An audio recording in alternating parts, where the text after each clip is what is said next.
Go, Jackie. Thank you, Corinne. Hearing all of your answers on the responsibility to call out anti-Semitism, when does it become the president's responsibility or the administration's responsibility to call on some of these local governments? Because this DC situation at GW, obviously we talked yesterday about how GW asked for police to intervene, they ignored it, that call's been escalated up to the mayor, it's still been unanswered.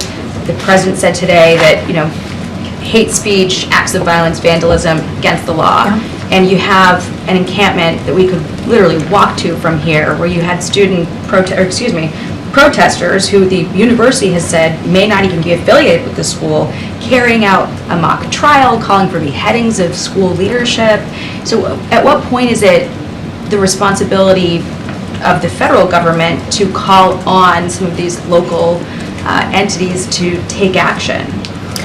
So when it comes to local entities, it is up to them to take whatever action that they deem is necessary. We're talking about colleges, we're talking about universities. It is up to them to decide on. We've been very clear. That's where we are. We've been very clear on that.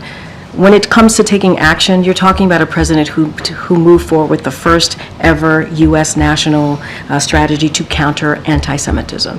He has taken action. We're talking about more than 100 new actions, and then on top of that, when he first announced it back in May of 2023, we took some actions today.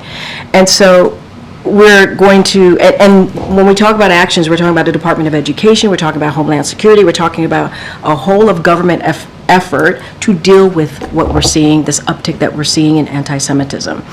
So there are 4 pillars of that. We're going to continue to take actions on this. We're going to continue to work with I talked about the Department of Education, Secretary Cardona sending out letters to his colleagues, and in that we have said to them if there are trainings that they need, if there are assistance that they need, we are willing to work with them. As it relates to law enforcement, that is something that colleges and universities and local government have to decide on. But we've put forward something that no other president has ever done, because we see what is happening with anti-Semitism. We see that it is something that this president needs to speak to and act on, and we've done just that.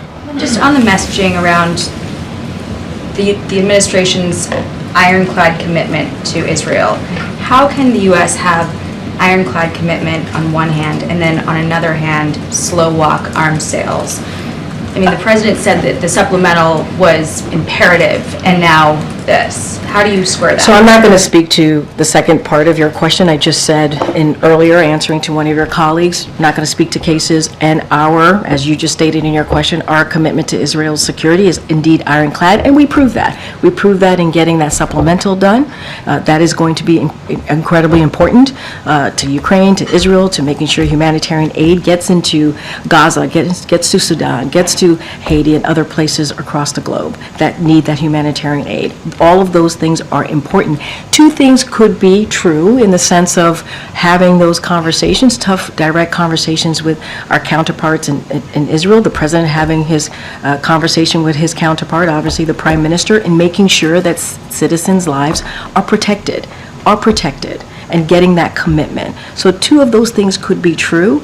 I'm not going to speak to your question about arms sales. I'm not going to speak to that. I'm not going to speak to cases, but I will continue to commit, and the president's continue to commit, as you heard from him today in his speech, that his commitment to Israel's security is ironclad. If you want to talk to us about it, will you commit that the administration would answer to Congress about this question of the arms sales? Will administration officials answer questions from lawmakers? That's up to Congress to decide on how they want to address any questions that they have with us. I have not seen those requests. What I can tell you is our commitment to Israel's security is ironclad, and we've proved that. We proved that many times over and over since October 7th. All right, guys. Thank you, everybody.